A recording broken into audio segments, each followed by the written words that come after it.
আমি বলছি একজনের কাছে পৌঁছায় গেছে 100 জনের কাছে, তার মানে এই 100 জনের কাছে পৌঁছানোর জন্য দায় আমার। এই জন্য আমার আমলনামায় একটা খেয়ানতের গুনাহ হবে না, 100 খেয়ানতের গুনাহ হবে। কারণ হাদিসের মধ্যে নবীজি জানায় দেন, যখন কারো দ্বারা কোনো ভালো কাজের সূচনা হয়, নেকের কাজের সূচনা হয়, ওই কাজ যতদিন দুনিয়ায় চলে, যতজন করে, ওই ভালো কাজ করনেওয়ালা যতজন হবে, ওই প্রথম যে শুরু করেছে ওই ভালো কাজ, তার আমল নামায় সকলের পক্ষ থেকে সওয়াব জমা হয়ে যায়। আবার নবীজি বলেন, যখন কারো দ্বারা করুন গুনার কাজ, পাপের কাজ প্রতিষ্ঠিত হয়, ওই পাপের কাজ, ওই গুনার কাজ যতদিন দুনিয়ায় চলে, ওই কাজ যতজন করে সকলের গুনার থেকে গোনা প্রথম যে শুরু করে তার আমলনামায় যোগ হয়ে যায়। তাহলে চিন্তা করে দেখেন, আমি আপনি যদি কথার ক্ষেত্রে খেয়ানত করি, আমার পরে ওই কথা যতজনের কাছে পৌঁছাবে সকলের সমপরিমাণ গোনা প্রথম যে খেয়ানত করেছে তার আমলনামায় যোগ হয়ে যাবে। এই জন্য মানুষের কথা সংরক্ষণ করতে হয়। এমন কথা যদি কেউ বলে যে কথার দ্বারা ইসলামের ক্ষতি হবে, যে কথার দ্বারা মানুষের ক্ষতি হবে, যে কথার দ্বারা সমাজের ক্ষতি হবে, দেশের ক্ষতি হবে, রাষ্ট্রের ক্ষতি হবে, এমন কথা গোপন রাখা যাবে না, বরং ওই কথাগুলো যথাযথ স্থানে তখন পৌঁছায়া দেওয়াটা আমানত। যাই হোক, কথা হয় আমানত, 3 নাম্বার দায়িত্ব হয় আমানত। রাসূলুল্লাহ সাল্লাল্লাহু আলাইহি ওয়াসাল্লাম জানায় দেন, দায়িত্ব আমানত, ছোট বড় সকল প্রকার দায়িত্ব আমানত। একটা জামানা ছিল যেই জামানায় মানুষ দায়িত্ব নিতে চাইতো না। এখন তো এমন এক জামানা, মানুষ দায়িত্ব কিনে নেয়। তুম বাইনান নাসি আন তাহকুমু বিল আদল ইন্নাল্লাহা নি'ম্মা ইয়া'iদুকুম বিহি ইন্নাল্লাহা কানা সামিআন বাসীরা। وقال رسول الله صلى الله عليه وسلم لا إيمان لمن لا أمانة له، أو كما قال النبي صلى الله عليه وسلم. صدق الله العلي العظيم وصدق رسوله النبي الكريم، ونحن على ذلك من الشاهدين والشاكرين، والحمد لله رب العالمين. سبحانك لا علم لنا إلا ما علمتنا إنك أنت العليم الحكيم. اللهم صل على محمد وعلى آل محمد كما صليت على إبراهيم وعلى آل إبراهيم إنك حميد مجيد. اللهم بارك على محمد وعلى آل محمد كما باركت على إبراهيم وعلى آل إبراهيم إنك حميد مجيد. আল্লাহর মহব্বতে আমরা সকলে জবান খুলে একটু জিকির করি, লা ইলাহা ইল্লাল্লাহ। বক্তের আওয়াজটা ছাড়েন, আওয়াজটা ছেড়ে দেন। ইল্লাল্লাহ, লা ইলাহা ইল্লাল্লাহ। বুলগারি ভার্ব দেন।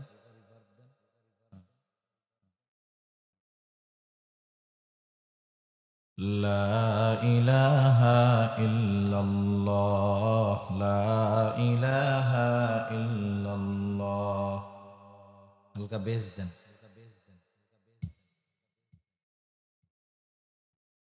ইল্লাল্লাহ, লা ইলাহা ইল্লাল্লাহ, লা ইলাহা। হালকা বেস, এত না, হালকা।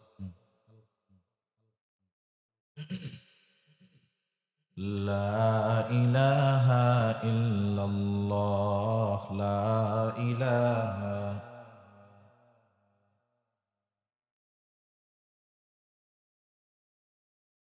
লা ইলাহা ইল্লাল্লাহ মুহাম্মাদুর রাসূলুল্লাহ সাল্লাল্লাহু আলাইহি ওয়াসাল্লাম। আলহামদুলিল্লাহ, ঐতিহ্যবাহী কিশোরগঞ্জ জেলার অন্তর্গত কটিয়াদি থানাধীন আচমিতা অগ্রেকোনা জামে মসজিদ ও কাসিমুল উলুম কওমি মাদ্রাসার উদ্যোগে আয়োজিত 15তম বার্ষিক ইসলামী মহাসম্মেলনের সম্মানিত শ্রদ্ধেয় সভাপতি, আমন্ত্রিত প্রধান অতিথি, বিশেষ অতিথিবৃন্দ সহ সম্মানিত শ্রদ্ধেয় উলামায়ে কেরাম, সামনে উপস্থিত মুরব্বিয়ানে কেরাম, সমবয়সী যুবক বন্ধু, স্নেহের ছোট ভাই এবং পর্দার অন্তরালে অবস্থানরতা সম্মানিতা শ্রদ্ধা মা ও বোন, দয়াময় আল্লাহ রব্বুল আলামিনের দরবারে অগণিত শুকর যে মহান মালিক আমাদের হায়াতে বরকত দিয়ে সুস্থ রেখে দীর্ঘরাত পর্যন্ত বিজ্ঞ উলামায়ে কেরামের জবান থেকে বহুত গুরুত্বপূর্ণ কথা শ্রবণ করবার, আমাকেও আপনাদের খেদমতে কিছু কথা বলবার সুযোগ যে মহান মালিক দান করেছেন, সে মহান মনিবকে খুশি করার জন্য মহব্বতের সাথে জবান খুলে অন্তর থেকে আমরা একবার কালিমাতুশ শুকর পাঠ করি, আলহামদুলিল্লাহ। অগণিত দুরুদ ও সালাম সৈয়দুল আম্বিয়া, আশরাফুল আম্বিয়া, খাতামুল আম্বিয়া, ইমামুল মুরসালিন, রহমাতুল লিল আলামিন মুহাম্মাদুর রাসূলুল্লাহ সাল্লাল্লাহু আলাইহি ওয়াসাল্লামের উপর।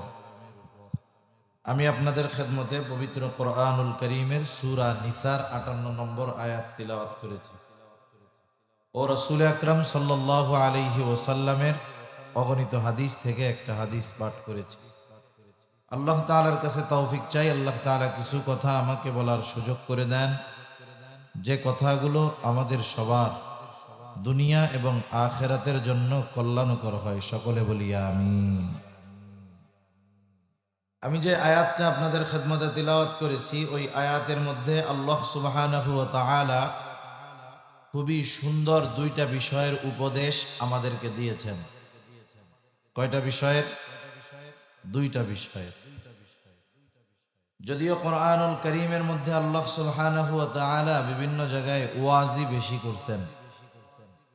কোরআনুল কারীমের যত আয়াত আছে, আয়াতগুলোর মধ্যে বিধানাবলী সংক্রান্ত আয়াতের সংখ্যা হলো 500। কত বলেন তো? 500। আর বাকি যেই 6000-এর মতো আয়াত আছে, ওই আয়াতগুলো হলো ওয়াজ, নসিহাত, উপদেশ। যে আয়াতটা আপনাদের খেদমতে তিলাওয়াত করেছি, এটাও খুব সুন্দর, দুইটি নসিহাতওয়ালা একটা আয়াত। এবং এই দুইটা উপদেশ নসিহত করার পরে আল্লাহ সুবহানাহু ওয়া তাআলা এই নসিহতকে, এই উপদেশকে খুবই সুন্দর ওয়াজ, খুবই সুন্দর নসিহত বলে স্বয়ং আল্লাহ তাআলা নিজে আবার এটাকে অভিহিত করেছেন যে এটা খুব সুন্দর ওয়াজ। ওয়াজ কইরা নিজের ওয়াজ আবার সুন্দর বলছেন কে? আল্লাহ। মানুষ যদি নিজের প্রশংসা নিজে করে, তাহলে ওই মানুষকে মানুষ ভালো চোখে দেখে না। কিন্তু নিজের প্রশংসা নিজে করে আল্লাহ। কারণ দুনিয়ার কোনো মখলুক, দুনিয়ার কোনো সৃষ্টি মূলত আল্লাহ তাআলার প্রশংসা করে শেষ করতে পারে না। সেই দুইটা ওয়াজ আমরা শুনবো, জানবো, সাথে সাথে জীবনের সাথে আমলে পরিণত করব ইনশাআল্লাহ। কারা কারা তৈরি আছে একটু হাত উঁচু করি। নারায়ে তাকবীর, নারায়ে তাকবীর। মাশাআল্লাহ, হাত নামান। মাইকটা আগের দিন যেটা ছিল ওইটাই, আজকে আওয়াজ সুন্দর আসতেছে না।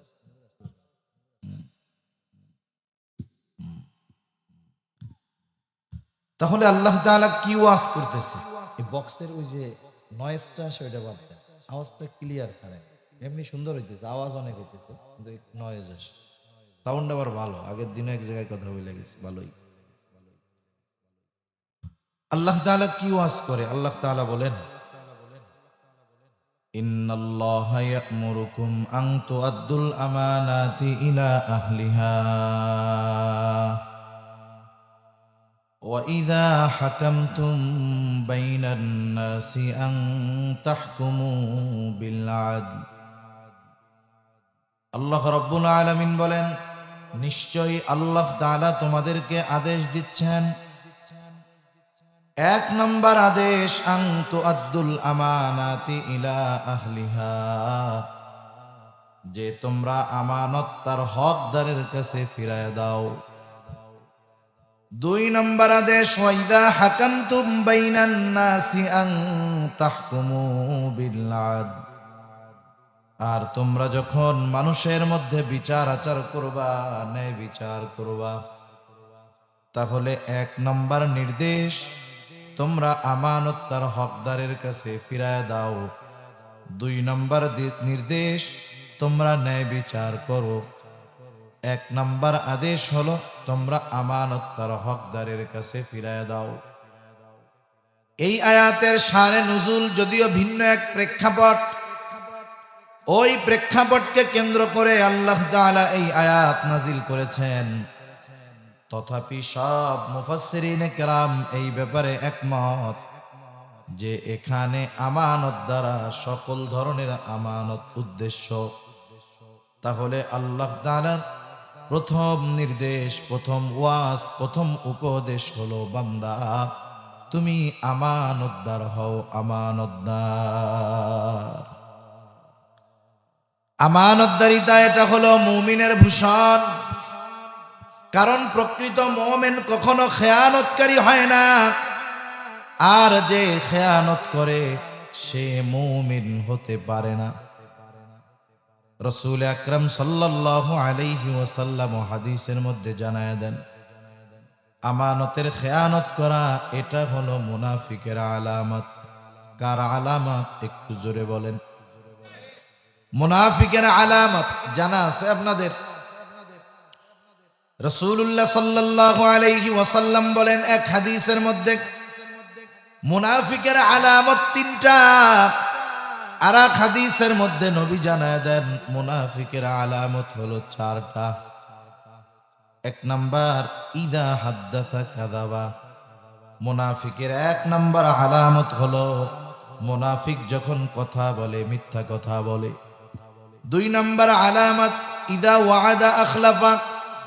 মুনাফিক যখন ওয়াদা করে ওয়াদা খেলাফ করে। ইদা তুমিনা খানা, আমানতের খেয়ানত করে। চার নম্বর, আর এক হাদিসে এইটা বাড়ায়া আসছে, ওয়া ইদা তাখাসামা ফাজারা। মুনাফিকের সাথে যখন কারো তর্ক বিতর্ক হয়, ঝগড়া বিবাদ হয়, মুনাফিক মন্দ বকাঝকা করে। এই চার আলামতওয়ালা নামাজি নামাজ পড়ে, আবার এই মুনাফিকের চারটা আলামত তার মধ্যে আছে। এরকম লোক তো আলহামদুলিল্লাহ আপনাদের কটিয়াদি নাই মনে হয়, আছে? মুনাফিকের আলামত এটা ক্যান্সারের জীবাণুর চাইতে ভয়ানক। ক্যান্সারের জীবাণু, ক্যান্সারে আক্রান্ত হয়ে যদি কোনো মানুষ মারা যায়, ঈমান যদি থাকে তাহলে তার কোনো চিন্তা নাই, টেনশন নাই। কিন্তু মুনাফিকের জীবাণু, মুনাফিকের আলামত হলো এমন এক ভাইরাস যেটা ঈমানকে খায়া দেয়। মুনাফিকের আলামত যার মধ্যে বিস্তার লাভ করে, সে অনেক সময় দুনিয়া থেকে বেঈমান হয়ে বিদায় নেয়। মনে করেন আমরা তো একটা মানুষের পরিচয়, সুরাত, আকৃতি এগুলা দেখি। মনে করেন দেখলাম মুসলমান ঘরের ফোলা, মুসলমান নাম, আমরা একে ইমামদার ভাবি, সেইভাবে তার পরকালের যাত্রার ব্যবস্থা করি। কিন্তু দেখা যাবে এমন অনেক মানুষ আছে, নাম মুসলমানের মতো, বাপ মুসলমান, মা মুসলমান, বংশ মুসলমান, কিন্তু সে তার কিছু কর্ম বিশ্বাসের দ্বারা কোন সময় যে সে বেঈমান হয়ে গেছে ও নিজেও টের পায় নাই। ঠিক কিনা বলেন? মুনাফিকের আলামতগুলো কারো মধ্যে যদি বিস্তার লাভ করে ফেলে তাহলে একটা সময় ঈমানহীন হয়ে যাওয়ার আশঙ্কা থাকে। তাহলে মুনাফিকের আলামতগুলোর মধ্যে অন্যতম এক আলামত হলো ইযা তুমিনা খানা, আমানতের খেয়ানত করা। নবীজি সাল্লাল্লাহু আলাইহি ওয়াসাল্লাম জানায় দেন আমানতদারিতা গুরুত্বপূর্ণ এক জিনিস। এজন্য নবীজি জানায় দেন আমানতদারিতা শুধু যে একটা নেক আমল তা নয়, আমানতদারিতার সম্পৃক্ততা, আমানতদারিতার সম্পর্ক হলো ঈমানের সাথে। এজন্যই নবীজি বলেন লা ঈমানা লিমান লা আমানাতা লাহ। নবীজি বলেন যার মধ্যে আমানতদারিতা নাই তার ঈমান নাই। সেই জন্য আমানতদার হওয়া প্রত্যেকটা মুমিনের জন্য জরুরি। আফসোসের ব্যাপার, অনেক পাঁচ ওয়াক্ত নামাজি আছে, মুত্তাকি দিনদার মানুষ আছে, কিন্তু আমানতদারিতার ব্যাপারে তার স্বচ্ছ ধারণা নাই। অনেক মানুষ এরকম আছে, মনে করে আমানত মনে হয় শুধু টাকা পয়সা, কেউ দিল ঠিক মতো রাখলাম, ফেরত দিয়ে দিলাম, এতটুকুর মধ্যেই মনে হয় আমানতদারিতার সম্পৃক্ততা, আর কোনো কিছু মনে হয় আমানতদারিতা হয় না। বিষয়টা এমন নয়। আমানতদারিতা এটা ব্যাপক এক জিনিস। আমানতদারিতার সম্পর্কে আমাদের মুমিন হিসাবে ধারণা থাকা অতি জরুরি। সেজন্য আমার জেহেনে যেই কয়েকটা আসে আপনাদের সাথে একটু আলোচনা করি। আল্লাহ তাআলা ওই কথাগুলো আমাদের সকলকে স্মরণে রেখে আমলে পরিণত করার তৌফিক দান করুন। সকলে বলি আমিন। এক নম্বর, আমানতদারিতা হয় আদান প্রদান, লেনদেনের মধ্যে। কিসের মধ্যে? লেনদেনের মধ্যে। এটা কম বেশি আমাদের সবার জানা আছে। লেনদেনের মধ্যে আমানতদারিতা, এটা স্বাভাবিক জানে যে আমার কাছে কেউ যদি সম্পদ দেয়, রাখে, আমার দায়িত্ব হলো সম্পদের মালিককে যথাযথভাবে তার সম্পদ ফিরাইয়া দেওয়া। ঠিক কিনা বলেন? সেজন্য এই বিষয়টা নিয়ে আমি আর আলোচনায় যাব না। তাহলে এক নাম্বার, আমানতদারিতা হয় লেনদেনের মধ্যে। দুই নাম্বার, অনেক সময় কথাও হয় আমানত।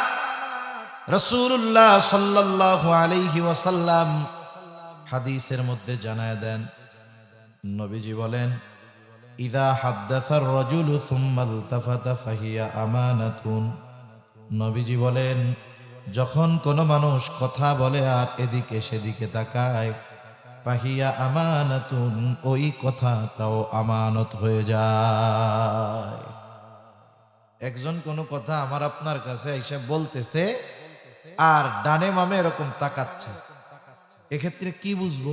সে ওই কথাটা আমার কাছে বলতেছে, সে চায় না যে তার কথা আমি ছাড়া অন্য কেউ শুনুক। ঠিক কিনা বলেন? রাসূলুল্লাহ সাল্লাল্লাহু আলাইহি ওয়াসাল্লাম বলেন এই কথাটা তখন আমানত হয়ে যায় যদি কেউ ওই কথাটা অন্য কারো কাছে বলে দেয়, সেও খেয়ানতকারী। এই জন্য আমাদের অবস্থা হলো এইরকম। কোনো মানুষ যদি আমার আপনার কাছে কোনো কথা বলার পরে বলে, হুজুর কথাটা শুধু আপনাকে বললাম, আপনি আর কাউরে বললেন না, তাহলে আমি যতক্ষণ ওই কথাটা আর একজনের কাছে না বলি ততক্ষণ আমারও আর ভালো লাগে না। ঠিক না? ওই বেটা কইয়া আমার চোখের থেকে আড়াল হওয়ার আগেই আমি আর একজনের ডাক দিয়া কই, এই ও আমারে কি কথা কইছে জানোস? কেমনে জানবো না কইলে? আমারে খুব বিশ্বাস করে, আমার কাছে বলছে, আর কারো কাছে কইতে মানা করছে। আমি শুধু তোর কাছে কইলাম, তুই কিন্তু কারো কাছে কইস না। এরকম বলে না অনেকে? বলে। এখন যার কাছে ওই কথা কইয়া কইছে যে তোমারে কইলাম, তুমি আর কাউরে কইও না, ও মনে করে তাইলে মনে হয় একজনের কাছে বলা জায়েজ আছে। ও এবার আর একজনের কাছে গিয়া বলবে, ভাই হুজুরে কি মিথ্যা কথা কয়? না, হুজুরে মিথ্যা কথা কইতে পারে, মিথ্যা কথা বলতে পারে। হুজুর আমাকে খুব বিশ্বাস করে, আমাকে এই কথাটা বলছে, কারো কাছে বলতে মানা করছে, আমি তোমারে বললাম, তুমি কাউরে বইল না। এইরকম করতে করতে যে যার কাছে বলে শুধু বলে তোমাকে বললাম, তুমি আর কাউরে বইলো না। এই বলতে বলতে সকালের কথা, যেই কথা কারো কাছে বলা মানা ছিল, ওই কথাও 100 জনের কাছে পৌঁছায় গেছে।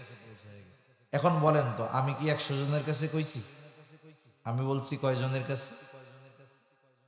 যদিও আমি বলছি একজনের কাছে, পৌঁছায় গেছে 100 জনের কাছে। তার মানে এই 100 জনের কাছে পৌঁছানোর জন্য দায় আমার। এই জন্য আমার আমলনামায় একটা খেয়ানতের গুনাহ হবে না, 100 খেয়ানতের গুনাহ হবে। কারণ হাদিসের মধ্যে নবীজি জানায় দেন, যখন কারো দ্বারা কোনো ভালো কাজের সূচনা হয়, নেকের কাজের সূচনা হয়, ওই কাজ যতদিন দুনিয়ায় চলে, যতজন করে, ওই ভালো কাজ করনেওয়ালা যতজন হবে, ওই প্রথম যে শুরু করেছে ওই ভালো কাজ, তার আমল নামায় সকলের পক্ষ থেকে সওয়াব জমা হয়ে যায়। আবার নবীজি বলেন, যখন কারো দ্বারা করুন গুনার কাজ, পাপের কাজ প্রতিষ্ঠিত হয়, ওই পাপের কাজ, ওই গুনার কাজ যতদিন দুনিয়ায় চলে, ওই কাজ যতজন করে, সকলের গুনার থেকে গোনা প্রথম যে শুরু করে তার আমল নামায় যোগ হয়ে যায়। তাহলে চিন্তা করে দেখেন, আমি আপনি যদি কথার ক্ষেত্রে খেয়ানত করি, আমার পরে ওই কথা যতজনের কাছে পৌঁছাবে, সকলের সমপরিমাণ গোনা প্রথম যে খেয়ানত করেছে তার আমল নামায় যোগ হয়ে যাবে। এই জন্য মানুষের কথা সংরক্ষণ করতে হয়। আবার কোন কথা আমানত, কোন কথা আমানত না, এটাও বোঝার দরকার। দেখা গেল এই হাদিস শুনে আপনি বাড়ির দিকে যাইতেছেন, যাওয়ার সময় একজন আপনারে কইল যে, চাচা আমি কিন্তু আজকে ওই মুখের বাড়িতে চুরি করবো। ডাইনে বামে তাকাইয়া কি কইছে? যে আমি ওই বাড়িতে আজকে কি করব? চুরি করব। এখন আপনি চিন্তা করতেছেন, হুজুর তো বলল ডাইনে বামে তাকাইয়া কথা কইলে সেই কথা সংরক্ষণ করতে হবে, আমানত, কারো কাছে কওয়া যাবে না। এখন তো বিপদ, যদি কথা বইলা দেই তাইলে খেয়ানত হয়, না বললে ওই লোকের বাড়ি চুরি হয়ে যায়। বিপদ আছে না? বিপদ।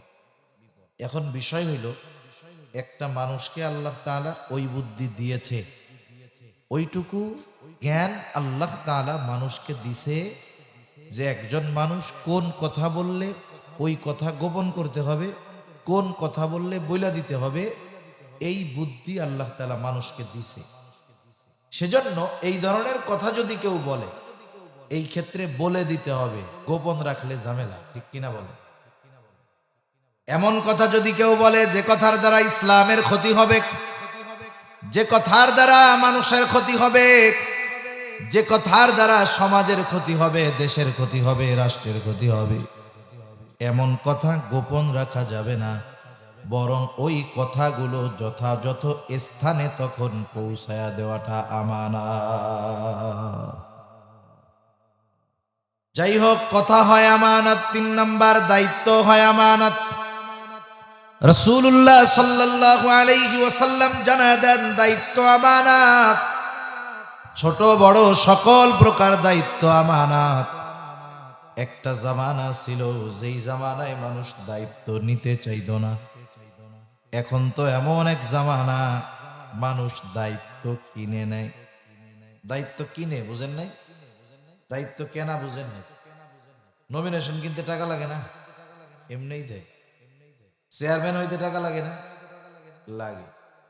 একজন চেয়ারম্যান হওয়ার পরে যে কয় টাকা ভাতা পাবে, তার 100 গুণ ব্যয় কইরা সে চেয়ারম্যান হয়। কি ফজিলত এর মধ্যে আল্লাহ জানে। আচ্ছা, একজনের যদি জনসেবা করতে মন চায়, মানুষের খেদমত করতে মন চায়, মানুষের খেদমত করতে গেলেই কি এমপি, চেয়ারম্যান, মন্ত্রী হওয়া লাগে? ইচ্ছা থাকলে, আল্লাহ তৌফিক দিলে, এমপি চেয়ারম্যান হওয়া ছাড়াই মানুষের খেদমত করা যায় কি যায় না? যায়। তাহলে এরপরেও যারা সম্পদ ব্যয় করে দায়িত্ব নিতে চায়, বুঝতে হবে এই জায়গায় কোনো সমস্যা আছে। ঠিক কিনা কোন? কারণ আমাদের অতীতের মানুষ দায়িত্ব নিতে চাইতো না, জীবন দিয়ে দিয়েছে তবু দায়িত্ব নেয় নাই। ইমামে আজম আবু হানিফা রহমাতুল্লাহি আলাইহি, ইমাম আজম আবু হানিফা, নাম শুনছেন আপনারা? ইমাম আবু হানিফা রহমাতুল্লাহি আলাইহিকে একদিন খলিফা মনসুর বলতেছে, ইমাম আপনি প্রধান বিচারপতির দায়িত্ব গ্রহণ করেন। ইমাম আবু হানিফা রহমাতুল্লাহি আলাইহি সাথে সাথে প্রস্তাব ফিরাইয়া দিলেন।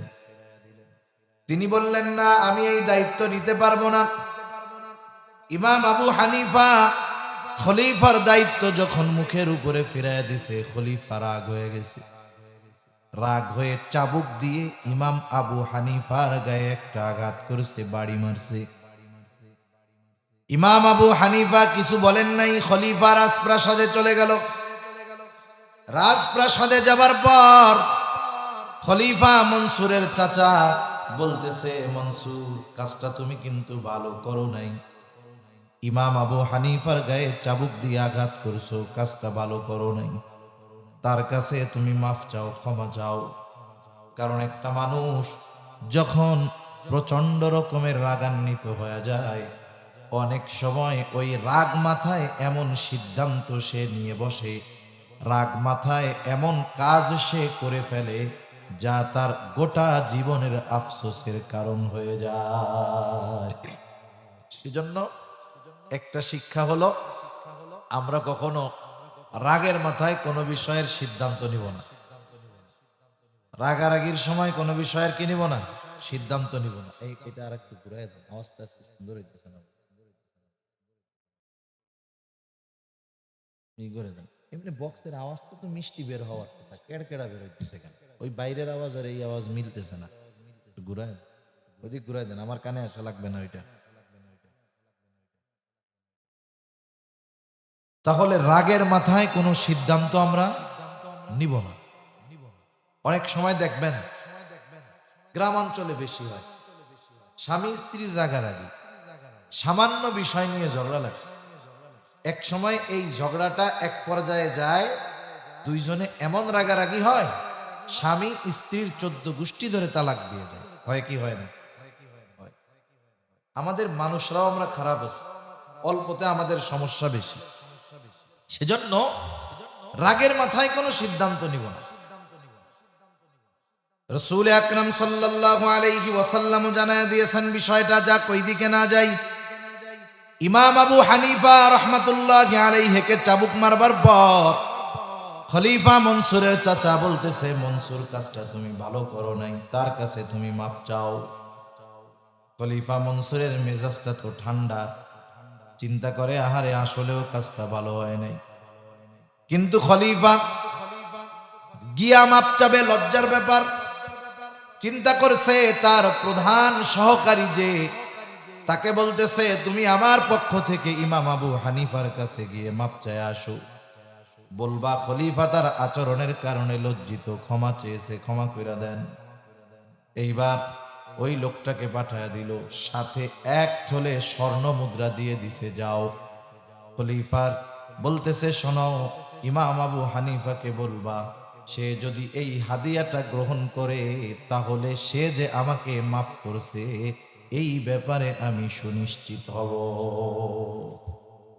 শুধু মুখ দিয়া যদি বলে মাফ করছি হবে না, সাথে সাথে কি করতে হবে? ওই হাদিয়া গ্রহণ করতে হবে।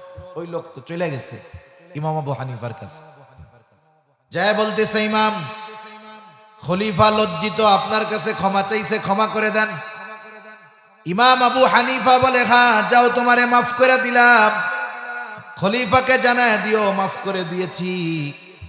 কারণ যারা বুজুর্গ মানুষ, আল্লাহওয়ালা মানুষ, এদেরকে কেউ যদি কখনো কষ্ট দেয়, এদের কাছে গিয়া যখন সে মাফ চায়, সাথে সাথে তারা মাফ করে দেয়। এটা নববী আখলাক, নবীর চরিত্রের একটা অংশ। দেখেন, তায়েববাসী নবীজিরে পাথর মাইরা রক্তাক্ত বানায় ফেলছে। বলেন তো, নবীজি তাদের উপরে অভিশাপ দিছে, বদদোয়া করছে? ফেরেশতা আসছে যে আদেশ দেন 2 পাহাড় মিশাইয়া পিষা দিয়ে দেন। নবীজি বলছেন, না, আমি তো আশা করি আল্লাহ তাআলা এদের মধ্য থেকে এমন এক জাতি বের করবে যারা এক আল্লাহর ইবাদত করবে, তার সাথে শরীক করবে না। সুবহান। তাহলে ক্ষমার মহানুভবতা প্রদর্শন, এটা নববী এক আখলাক। ইমাম আবু হানিফা মাফ করে দিছে। এইবার লোকটা বলতেছে, ইমাম আপনি যে মাফ করলেন, খলিফা তখনই সুনিশ্চিত হবে যখন এই হাদিয়া আপনি গ্রহণ করবেন। ইমাম আবু হানিফা বলে, তোমার এই হাদিয়া লাগবে না, আমি মাফ করে দিয়েছি। লোকটা পিড়াপিড়ি করে, জোরাজুরি করে বলে, না এই হাদিয়া আমি রাখবো না। বলে, আপনি রাখেন, আপনার ব্যবহার করা লাগবে না, অন্যদেরকে দান সদকা করে দিন। ইমাম আবু হানিফা বলে, শোনো, তোমার কাছ থেকে এই স্বর্ণ মুদ্রা রাখার পর আমি দান করে দিলাম না নিজে ব্যবহার করলাম সেটা বিষয় নয়, বরং তোমার খলিফা জানবে ইমাম আবু হানিফা আমার দেওয়া হাদিয়া গ্রহণ করেছে। এইটা হলো মূল বিষয়। ওই লোক আরো জোরাজুরি করে। এখন ইমাম আবু হানিফা জিজ্ঞাসা করে যে, তোমার খলিফা যে আমার জন্য হাদিয়া পাঠাইলো, টাকা পাইলো কোথায়? এই স্বর্ণ মুদ্রা পাইলো কোথায়? এখন বলেন, কেউ যদি চুরি করে আয় না, কেউ হাদিয়া দেয়, এই হাদিয়া নেওয়া যাবে? যদি সুনিশ্চিত হওয়া যায় যে এই টাকাটা চুরি করে আনছে, তাহলে ওই টাকা হাদিয়া দিলে গ্রহণ করা বৈধ হবে না। চোরাই মাল কেনা যাবে না। যদি নিশ্চিত হওয়া যায় যে এটা চোরাই মাল, তাহলে কি কেনা যাবে? অনেকে যায় ঢাকা গুলিস্তান মোবাইল কিনতে। আরে মিয়া, মোবাইল যদি কিনতে হয় তুমি তোমার এলাকার দোকান থেকে কিনো, গুলিস্তান যাও কেন? যাই তো চোরাই মাল কিনতে, ঠিক কিনা বলেন? সেজন্য কেউ যদি সুনিশ্চিত হয় যে এই পণ্যগুলো চোরাই পণ্য, চুরি করেই আনছে, তাহলে এই ধরনের পণ্য জানার পরে কেনা নাই, কেনার বৈধতা নেই। ইমাম আবু হানিফা বলে, পাইছে কোথায় স্বর্ণমোহর? বলে, কোত্থেকে পাবে?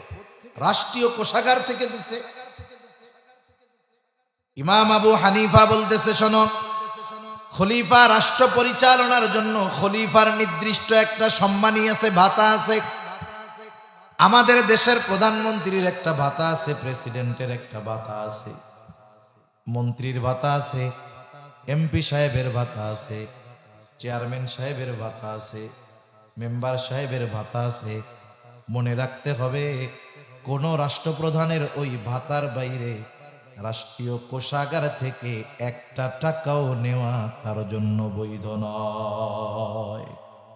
ইমাম আবু হানিফা বলতেছে, খলিফারে গিয়ে বলবা বাইতুল মাল থেকে শুধুমাত্র তার সম্মানী ওজিফার বাহিরে একটা টাকা ব্যয় করার অধিকার তার নাই। সে কাউকে হাদিয়া দিতে পারবে না, এগুলো এ অধিকার তার নাই। এটা তাকে বলে দিবা, এটা খেয়ানত হবে। ওই লোক অনেক সময় ধরে তেলাতেলি করতেছে না, ওর একটু রাগ হয়েছে। ও খলিফার কাছে স্বর্ণ মুদ্রা নিয়ে বলছে, আবু হানিফা এরকম এরকম বলছে, যা কইছে আর একটু সাজায় গুজায় বলছে। আর যারা মিথ্যা কথা বলতে পারে এদের কথা সুন্দর হয়, জানেন? যারা বাটপার এদের ভাষা সবচেয়ে সুন্দর। দেখবেন আপনি জানেন ওইটা বাটপার, এরপরেও দেখবেন ওর কথায় আপনি ফেসে যাবেন। আছে না এরকম? গরুর দালালি যেগুলো করে, গরুর হাট তো আছে আপনাকে আশেপাশে, দেখবেন যে দালাল যে কত সুন্দর গরু রে, যেইটা একবারে ফালতু গরু ওইটারেও গরু কর্তা যাবা না। কত মানুষ দেখে যে খারাপ, এরপরেও দালালের কথায় ফাইসা ওই অসল মাল কিনা বাড়ি ফিরে যায়। আছে না নাই? এখন ও খুব সাজায় গুজায় খলিফারে বলছে, খলিফা আরো রাগ হয়ে গেছে। এবার খলিফা আদেশ দিছে, যাও, ইমাম আবু হানিফার কত বড় সাহস, ওকে আটকাও, জেলখানার মধ্যে ভরে ফেলো। ইমাম আবু হানিফাকে জেলখানার মধ্যে আটকায় দেওয়া হলো। ইমাম আবু হানিফাকে চাবুক দিয়ে বাড়ি মারা হতো, আর বলা হতো, আপনি যদি প্রধান বিচারকের দায়িত্ব গ্রহণ করেন ছেড়ে দেওয়া হবে। ইমাম আবু হানিফা দায়িত্ব নেয় না। দিন যায়, অত্যাচার জুলুমের মাত্রা বাড়তেছে। ঐতিহাসিকদের থেকে দুই ধরনের বর্ণনা পাওয়া যায়। একটা হলো জেলখানার মধ্যেই ইমাম আবু হানিফাকে খাবারে বিষ প্রয়োগ করে শহীদ করে ফেলা হলো। আর একটা হলো উনি যখন প্রচন্ড রকমের অসুস্থ হয়ে গেলেন, ইমাম আবু হানিফাকে বাড়িতে পাঠিয়ে দেওয়া হলো, গৃহবন্দী করে ফেলা হলো। ওই অবস্থায় ইমাম আবু হানিফা দুনিয়া থেকে বিদায় নিয়ে চলে গেলেন। জিজ্ঞাসা করা হয়েছিল, ও ইমাম আবু হানিফা, আপনি প্রধান বিচারকের দায়িত্ব কেন গ্রহণ করলেন না? এত জুলুম অত্যাচারের পরেও কেন আপনি দায়িত্ব নিলেন না? অথচ ওই দায়িত্ব গ্রহণ করার সব যোগ্যতা আল্লাহ তাআলা আপনাকে দিয়েছিলেন, এরপরেও কেন আপনি দায়িত্ব গ্রহণ করেন নাই? ইমাম আবু হানিফা বললেন, শোনো, আমি যেই দায়িত্ব নেই নাই, কিয়ামতের দিন আল্লাহ তাআলা আমাকে সেই ব্যাপারে জিজ্ঞাসা করবে না। আর যদি আমি প্রধান বিচারকের দায়িত্ব গ্রহণ করতাম, বিচার করতে গিয়ে যদি কোনো ত্রুটি বিচ্যুতি হতো, কিয়ামতের দিন আল্লাহ তাআলার সামনে খেয়ানতের বোঝা নিয়ে আমাকে দাঁড়ানো লাগতো। এই জন্য বাড়ি খাইছি তবু দায়িত্ব নেই নাই। আমাদের অতীতের মানুষ চাবুকের বাড়ি খাইয়া দায়িত্ব নেয় নাই, আর আমরা ঘুষ দিয়া দায়িত্ব নেই জনসেবা করার। ঠিক কিনা ঘন? কি বড় জনদরদি! এই যে ঘুষ দিয়া জনসেবা করতে চায়, জনগণের খেদমত করতে চায়, এরা কি আসলে জনগণের খেদমত করে? কোশ্চিন কালেও সম্ভব না। সেজন্য দায়িত্ব আমানত। এখন অনেকে চিন্তা করতে পারে যে দূর, এই দায়িত্বের খেয়ানত তো বড় বড় চাকরিজীবী সরকারি লোকজন করে, এসব আমরা কিছু করি না, আমরা কৃষি কাজ করি, গায়ে মাঠে খাইটা খাই, অন্যের জমিতে কাম করে খাই, আমরা আর খেয়ানত করতে যাবো কেমন? অনেকে ভাবে না এরকম? আরে ভাই, কত ধরনের কত লোক আছে, একেবারে খেটে খাওয়া মানুষটাও খেয়ানত করে। কেমনে করে আমি বলি, আপনাদের অঞ্চলে তো ধান টান লাগায় আলহামদুলিল্লাহ, চাষাবাদ হয় না? একজন মানুষ একাই কি অনেক জমি চাষ করতে পারে না? পারে না। এখন দেখেন, একজন মনে করেন যে কোনো একটা ফসল লাগাইছে, ফসল আবাদ কইরাই তো বাড়ি যায় বসে থাকা যায় না। ধানের চারা রোপণ করেই কি বাড়ি গিয়ে বসে থাকা যায়? এরপরে কত যত্ন আছে না? এরপরে নিড়ানি দিতে হয়, আগাছা থাকলে ওইগুলোরে পরিষ্কার করতে হয়। যত্ন নেওয়ার পরেই না সুন্দর মতো 3 মাস পরে আল্লাহ যদি দেয় ঘরে ধান ওঠে। এখন একজন জমিনে ধানের চারা রোপণ করে, আগাছা উঠছে, আশপাশ দিয়ে ঘাস উঠছে, এখন যদি পরিষ্কার না করা হয়, ঘাসেই তো ধানের চারা খেয়ে ফেলবে। এখন চাচা একা তো আর পারবে না, মুরব্বী মানুষ একজনরে বলতেছে যে আমার ওই 2 শতক জমি তুমি একটু একদিন নিড়ায় দিবা। আপনাদের এলাকায় কি বলে? নিড়ানি তো কয় না, তুমি একটু নিড়ায় দিবা।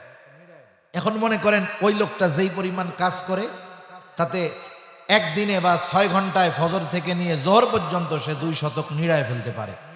আপনি তো আপনার জমিতে কাজ করতে দিবেন তাকে যার কাজের ব্যাপারে আপনার জানা আছে, ঠিক না? নাকি ইমাম সাহেবের যে বলবেন যে ইমাম সাহেব হুজুর, আপনার হলো বেতন হলো মাসে 6,000, ডেলি পড়ে 200, তা ওইটি বাদ দেন, ফজরের থেকে জোহর আমার জমিতে কাম করেন, আমি 500 টাকা দিব না। এটা কি ইমাম সাহেবরে বলবেন? ইমাম সাহেবরে বলবেন না, কারণ আপনি জানেন এই কাজ ইমাম সাহেবের না। আপনি যারে দিছেন ও এখন কাজ করতে জমিন দেখায় আপনি বাড়ি চলে আসছে, এখন ওই আল্লাহর বান্দা কাজ শুরু করছে।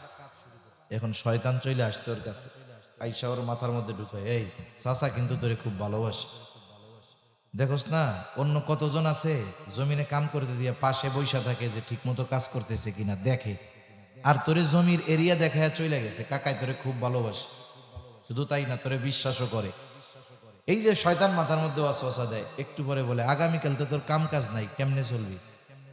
এবার শয়তান ওয়াসওয়াসা দিচ্ছে, তাহলে কাজটা একটু ডিলে কর। মানে একদিনের কাম কয়দিন লাগাবে? 2 দিন। ও চিন্তা করে আগামীকাল তো কাম কাজ নাই, কাকাও তো কইলেই বিশ্বাস করবে, তাইলে 1 শতক জমি সুন্দর মতো জোহর পর্যন্ত ধীরে ধীরে বিড়ি খাইতে খাইতে আস্তে আস্তে 1 শতক জমি ইচ্ছা করে দেরি করে আর 1 শতক কালকে লেগে রেখে দিছে। এখন চাচা আবার বলছে যে আসরের নামাজ পড়া ওই 4 দোকানের ওই জায়গায় আইসো, তোমার টাকা দিয়ে দিব। এখন বিকালবেলা চাচার কাছে গেছে, চাচা কিছু বলার আগেই যে কি কয়, আরে চাচা তুমি আমারে কি জমি দেখাই দিছি, তুমি তো ঘাসের মাটির উপরে দেখছো, নিচে তো দেখো নাই, শেকড় একটাই বড়।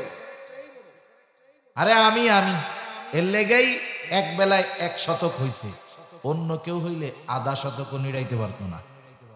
বলেন তো এরকম কথা বলার পরে চাচা খুশি হবে না বেজার হবে?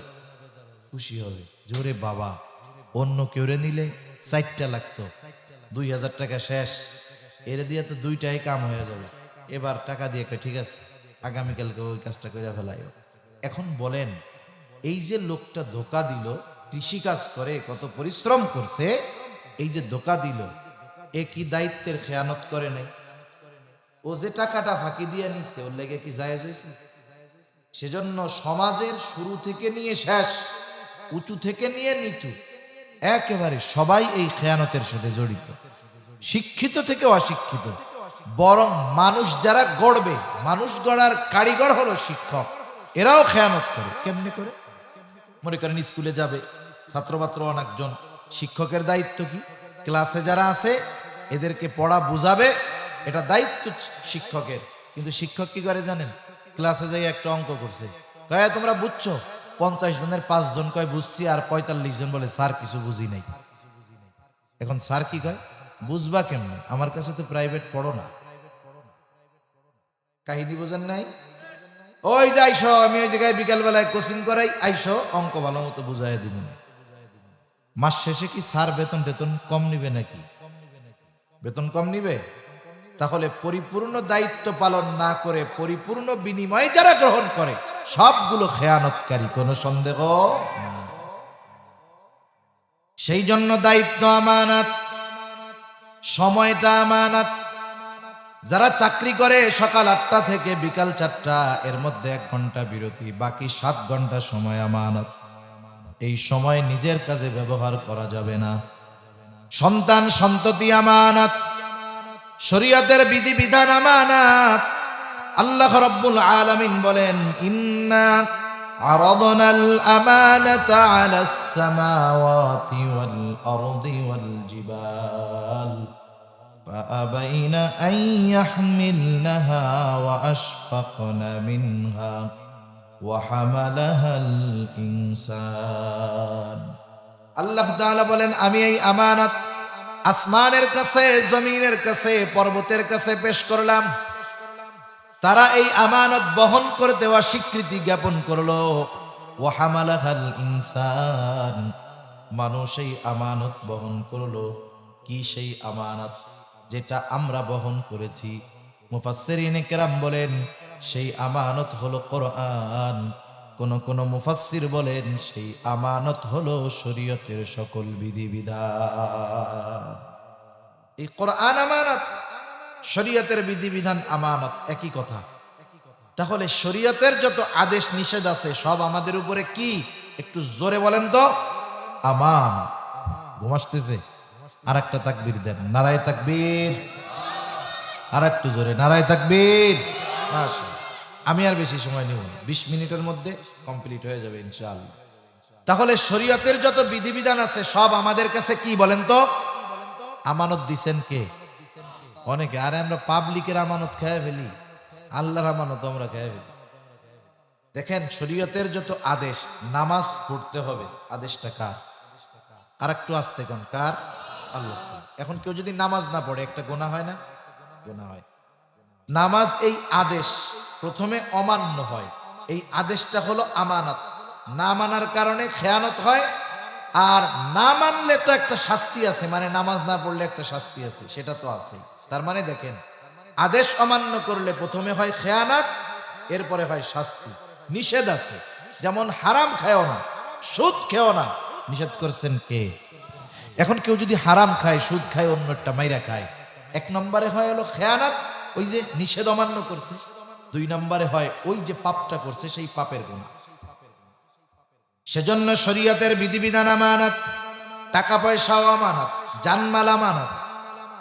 আল্লাহ রাব্বুল আলামিন বলেন, ইন্নাল্লাহা আশতারা মিনাল মুমিনিনা আনফুসাহুম ওয়া আমওয়ালাহুম বিআন্না লাহুমুল জান্নাহ। আল্লাহ তাআলা বলেন, আমি মুমিনের জান এবং মালকে জান্নাতের বিনিময়ে ক্রয় করে নিয়েছি। আল্লাহ তাআলা বলেন, আমি কিনে নিয়েছি, মানে কেনা বেচা হয়ে গেছে। মুমিনের জানমাল জান্নাতের বিনিময়ে আল্লাহ তাআলার সাথে কেনা বেচা হয়েছে। জানমাল যদিও আমার কাছে আছে, কিন্তু মালিক কে? জোরে কোন তো। জান্নাত যদিও আল্লাহ তাআলার কাছে আছে, মালিক কারা? আমরা। মুমিন মালিক, যদিও আল্লাহ তাআলার কাছে আছে। একটা উদাহরণ দিই, বুঝতে সহজ হবে। মনে করেন এক লোক ফজরের নামাজ পড়ে রাস্তায় বের হইছে হাঁটার জন্য। আল্লাহর বান্দা হাঁটতেছে, ওই দিক গেছে, হাঁটতে হাঁটতে মেন রোডের কাছাকাছি গেছে, যাইয়া দেখে এক লোক একেবারে তরুতাজা কচি কদু চেনেন তো? কদু আই না বিক্রির জন্য বসে আছে। আপনাদের এদিকে হয় কদু? আচ্ছা, খাওয়াইলেই না বুঝমু যে কদু হয়। আচ্ছা, যাই হোক, এখন কদু নিয়ে বসে আছে। মোটামুটি যারা ইসলাম সম্পর্কে বোঝে, ওলামা একরামের সাথে চলাচল করে, এরা জানে যে নবীজির পছন্দের তরকারি হলো এই কদু। এই কদুর মধ্যে অনেক উপকার আছে। আমাদের এই যে কয়েকটা রোগের কথা বলি, আপনার হার্টের উপকার হয়, যাদের হাই প্রেশার আছে উপকার হয়, তরকারিটা খুব ঠান্ডা। ব্লাডে কোলেস্ট্রল জমে, রক্তে চর্বি হয়, ওর থেকেই আস্তে আস্তে মানুষ অন্যান্য রোগে আক্রান্ত হয়। এই কদু খাইলে রক্তের চর্বি নিয়ন্ত্রণ থাকে, অনেক উপকার আছে বৈজ্ঞানিকভাবে। নবীজি খাইতেন, সুন্নাত মনে করে খাইলে উপকারও হবে, সুন্নাতের উপরেও আমল হবে। সুবহানাল্লাহ জোরে কন। খাইয়াও সুন্নাতের আমল হয়। এখন চাচা দেখছে কদু খুব পছন্দ হয়েছে, পড়তে আসছে নামাজ, পকেটে নাই টাকা, দোকানদার রেও চিনে। এখন বলতেছে, বেটা কদু কয় টাকা? বলে, চাচা 50 টাকা। এখন বলতেছে, কদু তো পছন্দ হয়েছে, আমি তো নিমু, কিন্তু টাকাটা আধা ঘন্টা পরে এসে দিব, আর কদুটা নিয়ে যাব, ঠিক আছে? আসো তো আধা ঘন্টা? বলে, হ্যাঁ চাচা আছে। এখন বলেন, দুইজনের মধ্যে কথাবার্তা শেষ, চাচা ওই দিক চলে গেছে, কদুওয়ালা কদু নিয়ে বসে আছে। এখন বলেন তো, কদুওয়ালার কাছে কদু আছে না নাই? কিন্তু কদুওয়ালা কি মালিক আছে? একটু জোরে কর না, মালিক আছে?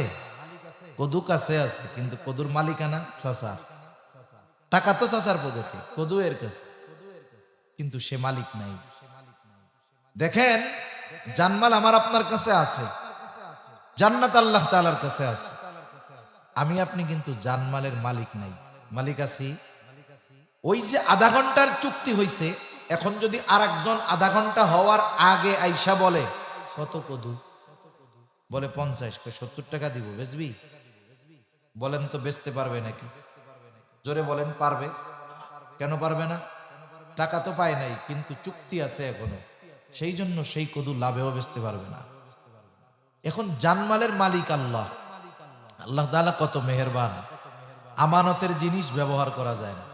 কেউ যদি কোনো জিনিস আমার আপনার কাছে বলে এটা আমানত, যেইটা দিবে ওইটাই সংরক্ষণ করতে হবে।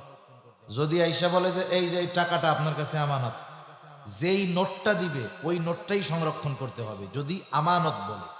আর যদি বলে এমনে জমা রাখলাম, সংখ্যা হিসাবে জমা রাখলাম, তাহলে ব্যবহার করতে পারে, পরে ওই সংখ্যা অনুযায়ী টাকা ফেরত দিলে হবে। কিন্তু আমানত বললে যেইটা দিবে ওটাই সংরক্ষণ করতে হবে। কথা বুঝছেন না? আমানতের জিনিস ব্যবহার করা যায় না, কিন্তু আল্লাহ তাআলা দয়ালু, আমানতের জিনিস আমাদের ব্যবহার করার সুযোগ দিবেন। জানমাল আমাদের ব্যবহার করার সুযোগ দিছে, সুবহানাল্লাহ কোন। তবে নির্দিষ্ট চুক্তিতে, নির্দিষ্ট শর্তে। আল্লাহ রাব্বুল আলামিন নির্দিষ্ট শর্তে ব্যবহার করার সুযোগ দিয়েছেন। আল্লাহ তাআলা জানায় দিয়েছেন, বান্দা তোমার যা লাগে তুমি খাও, তোমার পরিবার পরিজনকে খাওয়াও, আত্মীয় স্বজনের জন্য ব্যয় করো, গরিব মানুষকে দাও, কোনো অসুবিধা নেই। শুধু তাই না, নবীজি এক হাদিসের মধ্যে বলেন, পরিবারের জন্য যা ব্যয় করা হয় ওটা কবুল সদকা হিসাবে ধরা হয়। হালাল উপার্জন করে পরিবারের জন্য ব্যয় করে, ওটা সদকা, কবুল সদকা। ভালো পড়তে মন চায় পড়েন, সমস্যা নেই। ভালো খাইতে মন চায় খান, সমস্যা নেই। দিনী কাজে ব্যয় করেন, কোনো সমস্যা নেই। এখন কন্ত কেউ যদি ওই টাকা দিয়ে বিড়ি কিনে খায়, সিগারেট কিনে খায়, এরকম লোক তো নাই আপনাদের এই।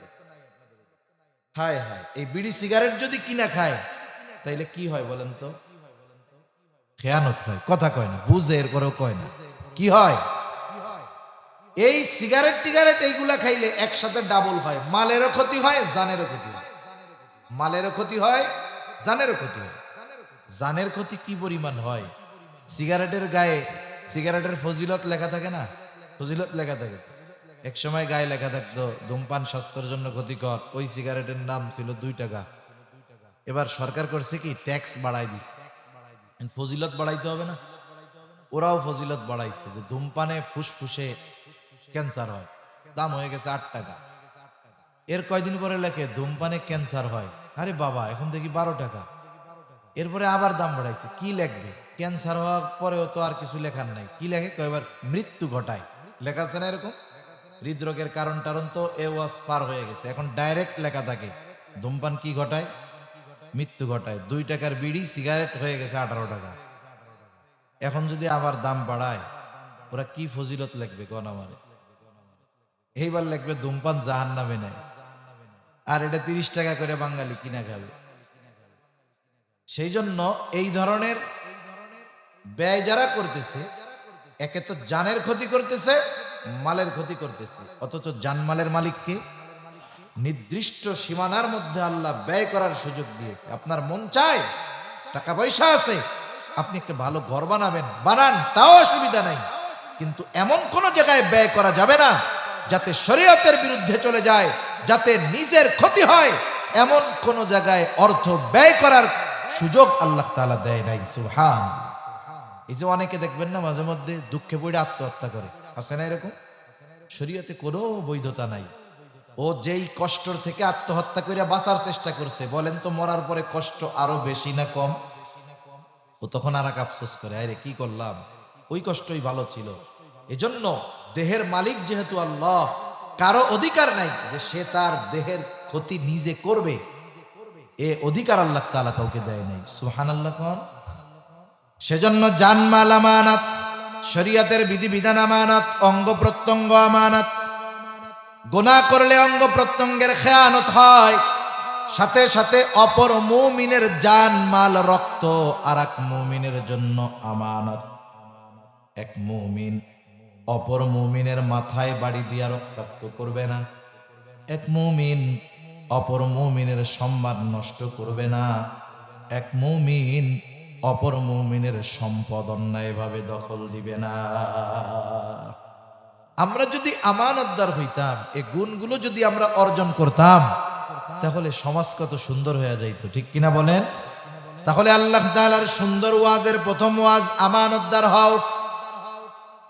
2 নাম্বার, ইদা হাকামতুম বাইনান নাসি আন তাহকুমু বিল আদল।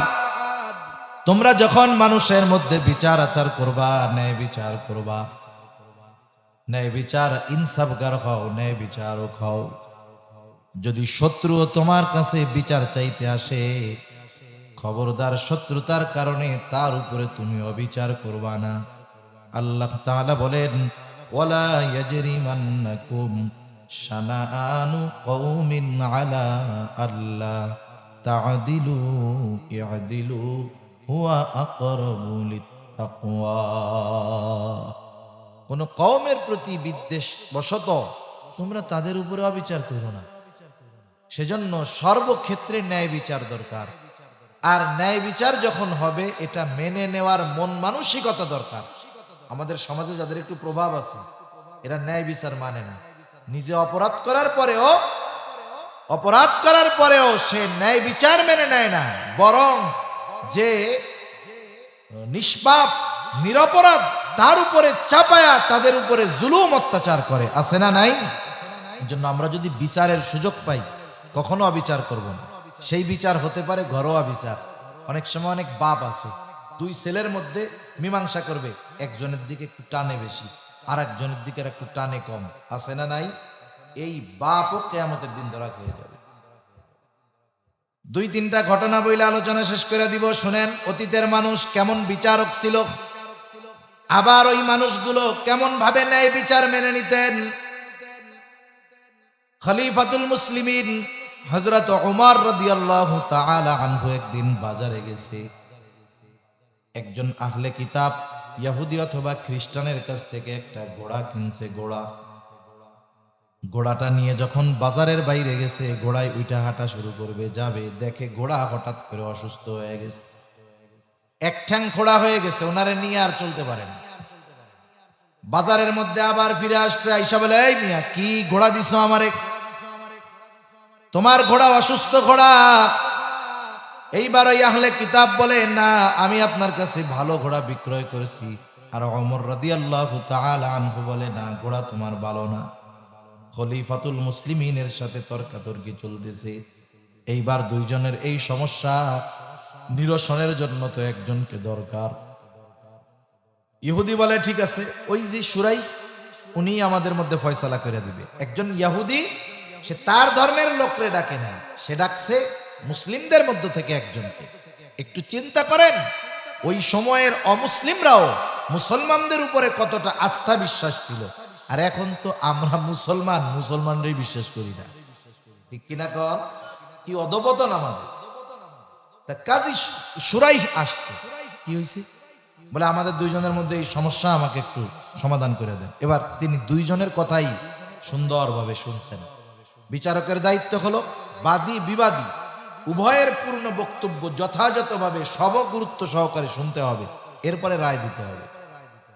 এখন মনে করেন শোনার পরে সুরাই বলতেছে, খলিফাতুল মুসলিমিন আপনার চাওয়াটা কি তাই বলেন।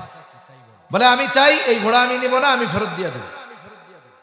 এখন উনি বলতেছে, হ্যাঁ আপনি ফেরত দিতে পারবেন, অসুবিধা নাই, তবে আপনি যখন ঘোড়া কিনছিলেন তখন কি অবস্থা ছিল? তখন তো ভালো ছিল। বলে আপনি ফেরত দিতে পারবেন তখন যখন ভালো ঘোড়াটাই ফেরত দিবেন। এখন বলেন রায় কি ইহুদির পক্ষে গেছে নাকি ওমরের পক্ষে গেছে? ইহুদির পক্ষে গেছে। ওমর রাদিয়াল্লাহু তাআলা আনহুর বিপক্ষে গেছে, খলিফাতুল মুসলিমিনের বিপক্ষে রায় গেছে। আমাদের দেশে, আমাদের দেশ না শুধু গোটা দুনিয়ায় প্রধান বিচারক যদি বিচার করে আর রায় যদি রাষ্ট্রপ্রধানের বিপক্ষে যায়, ওই বিচারকের গদিতে আগুন ধরে যাবে কয়েক মিনিটের মধ্যে। ঠিক কিনা বলেন? খলিফাতুল মুসলিমিন হযরত ওমর বলতেছে, হ্যাঁ তুমি তো ঠিকই বলছো, এটাই তো ন্যায় বিচার। আমাদের দেশ হইলে ন্যায় বিচার যদি করত বিচারক, তার 14 গোষ্ঠী ধরে উৎখাত হয়ে যাইত। কিন্তু খলিফার বিপক্ষে রায় গেছে, ন্যায় বিচার, রাগ হয় নাই, প্রমোশন দিয়ে দিছে। বলতেছে সুরাই, কুফার প্রধান বিচারকের আসন খালি, তুমি আজকেই চলে যাও, আমার থেকে লিখিত নিয়ে যাও, এখন থেকে তুমি হইলা কুফার প্রধান বিচারক। আর আমাদের দেশে যদি কোন বিচারক রায় দেয় রাষ্ট্রপ্রধানের বিরুদ্ধে, পরের দিন গাঠি গুঠি নিয়ে দেশ চালা লাগবে। এটাই বাস্তবতা। ঠিক কিনা বলেন? এবার আসেন ঘটনা আর একটা মনে পড়ল। হযরত ওমর রাদিয়াল্লাহু তাআলা আনহুর ঘটনার পরে উনি হলেন কুফার প্রধান বিচারক। হযরত ওমরের বাকি শাসনকাল, এরপরে হযরত উসমান রাদিয়াল্লাহু তাআলা আনহুর সময়, হযরত আলী রাদিয়াল্লাহু তাআলা আনহুর সময়, এরপরে উমাইয়া খেলাফতের সময়ও লম্বা সময় সুরাই প্রধান বিচারকের দায়িত্ব পালন করেছে। হযরত আলী রাদিয়াল্লাহু তাআলা আনহুর লৌহ বর্ম হারায় গেছে, গায়ে দেওয়ার লোহার পোশাক, যুদ্ধের ময়দানে যেটা পরে। উনি গেছেন বাজারে, বাজারে যায় দেখেন, কিরে আমার লৌহ বর্ম এ পাইল কই? একজন ইহুদি বিক্রয় করতে বাজারে উঠাইছে। আমাদের ঢাকা শহরে মসজিদে আপনি যদি ঢুকেন, মসজিদের মতো শুধু শুধু নামাজি ঢুকে না, ওইখানে জুতা চোরও ঢুকে। কত জুতা এরকম চুরি হয়, মাথার কাছে রেখে সেজদায় গেছে, ওইটা দেখে জুতা নাই। আর যদি বারান্দায় বাইরে রেখে ঢুকে, তাইলে ও জুতার তো হদিসই পাওয়া যাবে না। ওই জুতা চুরি করে নিয়ে তো ওরা আর খায়া ফেলে না। আপনি যদি 3-4 দিন ওয়েট করেন, আশেপাশের চোরাই মার্কেটে খোঁজ নিয়ে দেখবেন আপনার জুতা আবার পালিশ টালিশ করে বেচার জন্য উঠাইছে। যতই পালিশ পুলিশ করুক, আপনি আপনার জুতা দেখলে চিনবেন না? চেনা যাবে, বোঝা যাবে, পায়ে দিলেও বুঝবেন যে এটা আমার জুতা। এখন ও তো ঘইসামাই যে একটু ক্লিয়ার করে আনছে, কিন্তু আলী রাদিয়াল্লাহু তাআলা আনহু দেখা চিনে ফেলছে যেটা তো আমার সেই বর্ম। যায় ধরছে, এই তুমি আমার এই লৌহ বর্ম কোথায় পাইছো? তুমি চুরি করছো? বলে না এটা আমার, বলে না আমার। এখন দুজনের মধ্যে তর্কাতর্কি শুরু হয়ে গেছে। চিন্তা করেন, খলিফাতুল মুসলিমিন আলী এই পাওয়ার আছে ওর কাছ থেকে জোর কইরা নিজের জিনিসটা নিয়ে যাওয়ার, কিন্তু এটা তিনি করেন নাই। দুইজনে মিলে চলে গেছে কাজী সুরাইয়ের দরবারে, কারণ তখন ইসলামের রাজধানী ছিল কুফায়। মদিনা থেকে কুফায় স্থানান্তরিত করা হয়েছে। বিচারকের কাছে গেছে, কথা হইতেছে। হযরত আলী রাদিয়াল্লাহু তাআলা আনহু বলতেছে এটা আমার। কাজী সুরাই বলে, খলিফাতুল মুসলিমিন আপনি বলতেছেন আপনার, ও বলতেছে ওর। যেহেতু মালটা ওর কাছে আছে, সুতরাং এই মাল যদি আপনার হয়, তাহলে আপনার এই মালের সপক্ষে দুইজন সাক্ষী লাগবে, কথার সপক্ষে। বলে আসেনি সাক্ষী? বলে হ্যাঁ আছে। কে সাক্ষী? বলে আমার ছেলে আর আমার গোলাম। বলে কাজ হবে না। আপনার ছেলে আপনার ব্যাপারে সাক্ষী দিবে, হবে না। আপনার গোলাম আপনার ব্যাপারে সাক্ষী দিবে, হবে না। আর কেউ সাক্ষী আছে? হযরত আলী রাদিয়াল্লাহু তাআলা আনহু একটা হাসি দিয়া বলে, না আর কেউ নাই। ইসলামের নিয়ম, উনি বুঝতেছে জিনিসটা আমার, কিন্তু শরীয়তের আইন, সাক্ষী লাগবে, প্রমাণ লাগবে, প্রমাণ নাই। এইবার রায় চলে গেল ইহুদির পক্ষে। ইহুদি বর্ম নিয়ে রওনা দিয়ে দিছে। হযরত আলী রাদিয়াল্লাহু তাআলা আনহু কাজী শুরাইয়ের সাথে অন্য কোনো বিষয়ে কথা বলতেছে। ইহুদি কিছুদূর যাওয়ার পরে চিন্তা করলো, আরে বর্ম তো আসলেও আলী, আমি নাইলে পাইছিলাম। এই বিচারক যদি চাইতো খলিফাকে সন্তুষ্ট করার জন্য রায় তার পক্ষে দিয়ে দিতে পারতো, কিন্তু দেয় নাই। তার মানে ইসলাম ইনসাফওয়ালা, ইনসাফপূর্ণ এক ধর্ম। লোকটা আবার ফিরে আসছে, বলে কি হইছে? এবার ওই ইহুদি বলতেছে, ও শুরাই, বাস্তবতা হলো এটার মালিক খলিফাতুল মুসলিমিন। একদিন উনি কোথাও যাচ্ছিলেন, চলার পথে হঠাৎ ওনার ঘোড়া থেকেই লৌহ বর্ম পড়ে যায়। উনি খেয়াল করেন নাই, চলে গেলেন। আমি ওইটাকে তুলে এনে পরিষ্কার করে বাজারে বিক্রয় করতে আনছি। এটার মালিক উনি, আমি এটা ফেরত দিয়ে দিলাম। সাথে সাথে ইহুদি এই ন্যায় বিচারের উপমা দেখে, দৃষ্টান্ত দেখে, ওই ইহুদি কালিমা পড়ে সাথে সাথে মুসলমান হয়ে যায়। আফসোসের ব্যাপার, সেই ন্যায় বিচার আজকে আমাদের সমাজে নাই। সমাজ বিজ্ঞানী যারা, এরা কি বলে জানেন? যে এই সমাজের ন্যায় বিচার নাই, মানে অপরাধের সঠিক শাস্তি হয় না, সে সমাজ, সে দেশ থেকে কখনো অপরাধ দূর হয় না। ঠিক কিনা বলেন? বলেন তো, যারা এই কামগুলা করে এদের কি সঠিক শাস্তি হয়? যারা করে একজনেরও হয় না।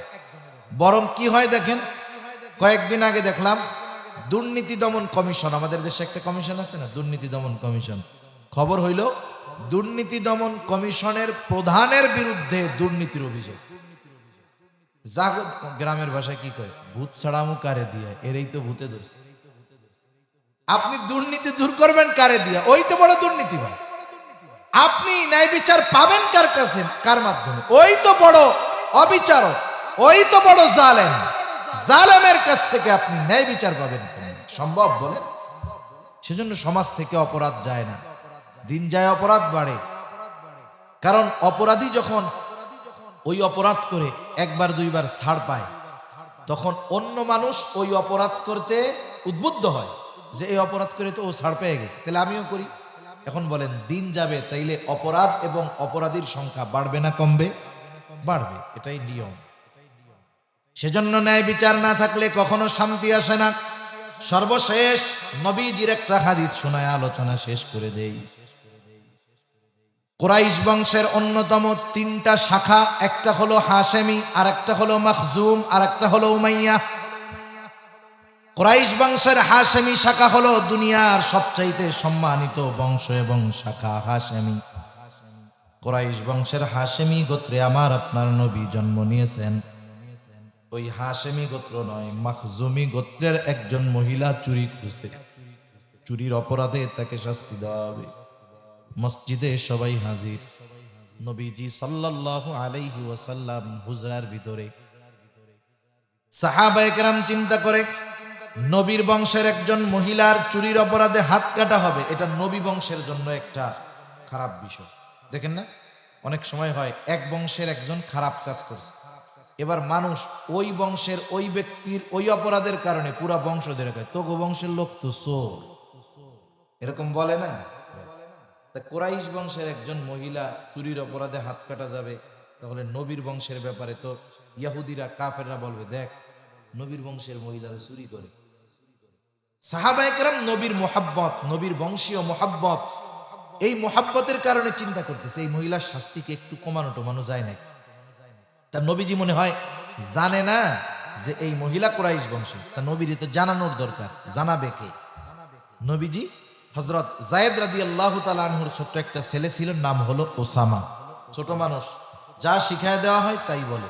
পরে বলতেছে, তুমি তোমার নানারে গিয়া বলবা যে না না, এই মহিলা কিন্তু মাখজুম গোত্রের মহিলা। ছোট্ট মানুষ নবীজির কাছে গিয়ে যা শিখায় দিছে তাই বলছে। নবীজি বুঝতে পারছে যে এতটুকু কথা বলার মতো জ্ঞান এই বাচ্চার নাই, নিশ্চয়ই কেউ শিখায় দিছে। নবীজি রুম থেকে বের হইলেন। বের হওয়ার সময় বর্ণনাকারী বলেন, নবীজির চেহারার মধ্যে মনে হচ্ছিল কেউ যেন ডালিমের রস ঢেলে দিয়েছে, এত রাগ চেহারার মধ্যে লাল হয়ে গেছে। নবীজি বলতেছে, তোমরা কি আমাকে এমন বিষয়ের জন্য সুপারিশ করতেছ যেই বিষয়ের শাস্তি কার্য করার নির্দেশ দিয়েছেন আল্লাহ? যেই বিষয়ের শাস্তি কার্যকর করার নির্দেশ আল্লাহ দিয়েছে, এমন বিষয়ের ব্যাপারে আমার সুপারিশ করতেছ, এটা কি সম্ভব? এবার নবীজি এক বক্তব্য দিয়েছেন। বক্তব্যের মধ্যে নবীজি বলেন, শোনো, তোমাদের পূর্বে আল্লাহ তাআলা অনেক জাতিকে ধ্বংস করে দিয়েছেন এই কারণে। কোন কারণে? যে তাদের মধ্যে যখন কোনো বংশীয় মানুষ, উচ্চ বংশের মানুষ চুরির অপরাধে আটক হতো, ওই যে উচ্চ বংশের মানুষ ছাইড়া দিত। দেখেন না, হাজার হাজার কোটি টাকা ব্যাংকের লুটপাট করে খাইছে। ওরে বাবা, উচ্চ বংশের মানুষ ছাইড়া দাও, দেয় কি দেয় না? উচ্চ বংশের মানুষ, শরীফ বংশের মানুষ চুরির অপরাধে আটক হলে তাকে ছেড়ে দেওয়া হতো। ওই অপরাধী যদি কোনো দুর্বল মানুষ করত, তাকে হাত তার উপরে জারি করা হতো, তাকে শাস্তি দেওয়া হতো। তার মানে ওই দুর্বলের উপরে চলতো জুলুম, তার উপরে সাইজ। আর যেটা শরীফ বংশের মানুষ ছেড়ে দেওয়া হতো। নবীজি বলেন, এই অবিচারের কারণে আল্লাহ তাআলা বহুত জাতিকে ধ্বংস করে দিয়েছে। নবীজি এবার বলেন, শোনো, ওই আল্লাহর শপথ, যার হাতে আমার প্রাণ, এই মহিলার জায়গায় যদি মুহাম্মাদের কন্যা ফাতেমাও হইতো, তার মানে নবীজির নিজের কন্যাও যদি হইতো, নবীজি বলেন, অবশ্যই অবশ্যই আমি তার হাতটাকে কেটে দিতাম। আমার মেয়ে, এই জন্য সামান্যতম ছাড় তাকে দিতাম না। আমি এখানেও ন্যায় বিচার করতাম। নবীজি এই ন্যায় বিচারের উপমা আমাদের জন্য রেখে গেছে। কিন্তু আফসোস, আজকে দুনিয়ার কোথাও ন্যায় বিচার নাই, ঠিক কিনা বলেন? এই আয়াতের ব্যাখ্যায় ইমাম শাফেঈ রহমাতুল্লাহি আলাইহির একটা বক্তব্য আছে। উনি বলতেছে, যেই জাতি তথা যেই মোমেনের মাঝে এই দুইটা জিনিস যথাযথভাবে পাওয়া যাবে, আমানতদারিতা আর ন্যায় বিচার, ওই জাতিকে কেউ ধ্বংস করতে পারবে না, ও জাতিকে কেউ পরাজিত করতে পারবে না। কিন্তু আফসোস, এই দুইটার কোনো গন্ধই আমাদের মধ্যে নেই। আছে বলেন? রাষ্ট্রীয় পর্যায় থেকে নিয়ে একেবারে নিম্ন পর্যন্ত আমানতদারিতা নিহত হয়ে গেছে, ইনসাফ নিহত হয়ে গেছে। আমরা যে কেন বাইসে রইছি আল্লাহই ভালো জানে। বেঁচে আছি, মৃত্যুর অপেক্ষা করতেছি, মরা লাশ জিন্দা লাশের মতো হয়ে আছে, শান্তি নাই। আমাদের অন্তর সব সময় এক ধরনের পেরেশানির মধ্যে কাজ করতেছে। কেন? আমানতদারিতা আর ইনসাফের অভাবে। আল্লাহ সুবহানাহু ওয়া তাআলা আমাদের দেশ সহ তামাম দুনিয়ায় আমানতদার, ইনসাফগার শাসক আল্লাহ দান করেন। সকলে বলি আমিন। সাথে সাথে এই দুই ওয়াজ করার পরে আল্লাহ কি বলতেছে? আল্লাহ বলেন, ইন্নাল্লাহা নি'ম্মা ইয়াইদুকুম বিহ। নিশ্চয় আল্লাহ তাআলা কতই না সুন্দর ওয়াজ করলেন। নিজের ওয়াজের প্রশংসা নিজে কইরা কেমন জানি বলতেছে, বান্দা, এত সুন্দর দুইটা ওয়াজ করলাম, তোমরা শুনলা, জানলা। এই ওয়াজ শুইনা কি আলোচনা সমালোচনা করো সেটাও আমি আল্লাহ শুনি, কি করো না করো সেটাও আমি আল্লাহ কিন্তু দেখি। আমল করলেও দেখি, না করলেও দেখি, সমালোচনা করলেও কিন্তু আমি আল্লাহ শুনি। কেন? ইন্নাল্লাহা কানা সামিআন বাসীরা। নিশ্চয়ই আল্লাহ তাআলা হলেন সর্বশ্রোতা, সর্বদ্রষ্টা। এই জন্য কষ্ট কইরা এত রাত বৈশা কথাগুলা শুনলাম। আমরা ইনশাআল্লাহ চেষ্টা করব যে পরিপূর্ণ আমানতদার আর ইনসাফগার হওয়া। চেষ্টা করবো তো আমরা? নারায়ে তাকবীর, আরো জোরে নারায়ে তাকবীর। মাশাআল্লাহ, আমরা হাত নামাই। আল্লাহ সুবহানাহু ওয়া তাআলা আমাদের সকলকে আমানতদার, ইনসাফগার হওয়ার তৌফিক দান করুন। সকলে বলি আমিন। সাথে সাথে এই মাদ্রাসাগুলোর মধ্যে তো এগুলোই শিক্ষা দেওয়া হয়, আমানতদারিতার শিক্ষা দেওয়া হয়।